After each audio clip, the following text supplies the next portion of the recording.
और सवाल ये कि हम हिंदी हैं या हिंदू। आइए जवाब तलाशते हैं। अखबार में छपे इंटरव्यू पर केंद्रीय अल्पसंख्यक आयोग मंत्री नजमा हेपतुल्ला ने सफाई देते हुए कहा कि दरअसल उन्होंने भारतीयों के लिए हिंदी शब्द का इस्तेमाल किया, हिंदू का नहीं। नजमा का इंटरव्यू राष्ट्रीय स्वयंसेवक संघ के उस बयान के बाद आया जिसमें कहा गया था कि सांस्कृतिक तौर पर इस देश के सभी लोग हिंदू हैं।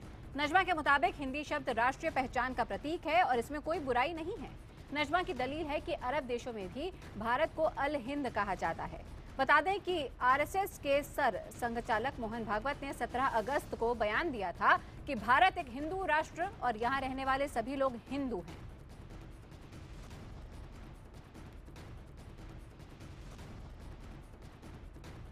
I'd said we are Indians. That's our nationality. I use the word Hindi, H-I-N-D-I, because this is an Arabic word. They call all Indians Hindi. I did not say H-I-N-D-U, Hindu. I used the word Hindi. I had said it outside the parliament also when this controversy just started. That Hindi is an Arabic word. People who go from India to any of the Gulf country or Arab country, they are known as Hindi. If they go to Iran, they are known as Hindustani. This is a national identity. It's a nationality. Even many years ago, Iqbal has written the song, which is a national song. Hindi hai hum watan hai, sara jahan hamara. So Hindi is a word which is being used all the time and nobody objected. By mistake perhaps, that boy wrote Hindu. The word is Hindi.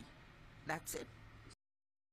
और नजमा हेपतुल्ला के बयान की निंदा भी की गई। राजनीतिक दलों से लेकर मुस्लिम धर्मगुरुओं ने नजमा के इस बयान की आलोचना की। नजमा जी की हम बहुत इज्जत करते हैं, पर नजमा जी अगर भारत का संविधान पढ़ लें तो बेहतर रहेगा। भारत के संविधान में जो जिक्र है वो भारत का है और उस हिसाब से हर भारत का नागरिक भारतीय है, हिंदू नहीं है। ये दुर्भाग्यपूर्ण है और मैं समझता हूँ कि मंत्री बने रहने के लिए वो इस तरह का बयान दे रही हैं, जो बहुत ही घटिया बात है और कम से कम उनको सोचना चाहिए। वो अपने आप को कहती हैं कि हम मौलाना आज़ाद के परिवार से हैं, उनसे अपना संबंध जोड़ती हैं और दूसरी तरफ इस तरह की घटिया बात कहती हैं, तो इससे लगता है कि सत्ता में बने रहने के लिए वो कुछ भी करने को तैयार है। ये कहना कि यहाँ पर सबको एक मजहब से जोड़ दिया जाए, ये कतई तौर पर पॉसिबल नहीं है। और फिर उनको तो खुद माइनॉरिटी अफेयर मिनिस्टर हैं। माइनॉरिटी मिनिस्ट्री इसीलिए कायम की गई थी कि उसमें माइनॉरिटीज़ के राइट की को सेफगार्ड किया जा सके, माइनॉरिटीज़ के राइट की हिफाजत की जा सके। ना चाहिए कि आप सबको एक मजहब से जोड़ने की बात कहें, ये हम समझते हैं काफ़ी अफसोसनाक है। और आपको बता दें, उधर बीजेपी ने कहा है कि इस बयान को धर्म से जोड़कर नहीं देखना चाहिए। सभी लोग इस देश का हिस्सा हैं और उन्हें एक साथ आगे बढ़ना चाहिए। नजमा जी ने सांस्कृतिक राष्ट्रवाद के विषय में बात की है, उसे धर्म से जोड़ के देखना ये उचित नहीं होगा कि इस प्रकार से हिंदू और मुस्लिम इस भूमिखंड के हिस्सा हैं और इस भूमि के लिए, इसे हम भारतवर्ष कहते हैं, उसके लिए हम एक होकर आगे बढ़े। यही इनका मर्म था, यही उनका विचार था। और विक्रांत यादव हमारे सहयोगी इस खबर पर लगातार नजर बनाए हुए हैं। विक्रांत, अखंड भारत में रहने वाले सभी भारतीयों की परिभाषा क्या है? देखिए, अब एक तरह से ये विवाद लगातार बढ़ता जा रहा है मोहन भागवत के बोलने के बाद से, और इसी दिशा में जब ये Najma Heptulla minority affairs minister का बयान आया था तो निश्चित तौर पर उस पर सवाल उठने लाजमी थे, क्योंकि उसमें उन्होंने कहा कि हिंदुस्तान में रहने वाले कथित तौर पर उन्होंने कहा कि हिंदू हैं।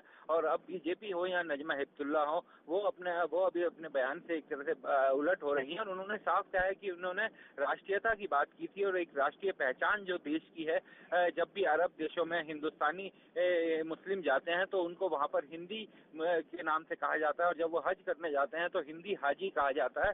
उसी परिप्रेक्ष्य में उन्होंने अपनी बात को कहा था, और उन्होंने इकबाल का भी उदाहरण देते हुए कहा कि इकबाल ने सालों साल पहले अपने गाने में कहा था कि हिंदी है हम वतन है हिंदुस्तान हमारा। तो उस परिप्रेक्ष्य में उन्होंने अपनी बात कही है, और उनका ये कहना है कि हिंदुस्तान में रहने वाला हर व्यक्ति हिंदी है, और उन्होंने अरेबिक भाषा के शब्द का इस्तेमाल करते हुए राष्ट्रीय पहचान के तौर पर इसे प्रयोग किया था। इसको किसी धर्म विशेष से नहीं जोड़ा जाना चाहिए।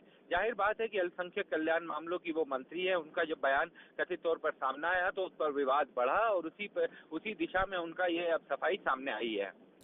विक्रांत, ऐसे में आपसे समझना चाहते हैं, क्या यहाँ पे सरकार जो केंद्र में है वो आरएसएस के प्रेशर का भास कर रही है? क्या ऐसा कुछ आपको होता दिख रहा है? क्या कहीं से लेकर कहीं तक आपको लगता है कि संस्कृति के नाम पर या देश को नई पहचान देने के नाते सरकार पर कोई दबाव आरएसएस का?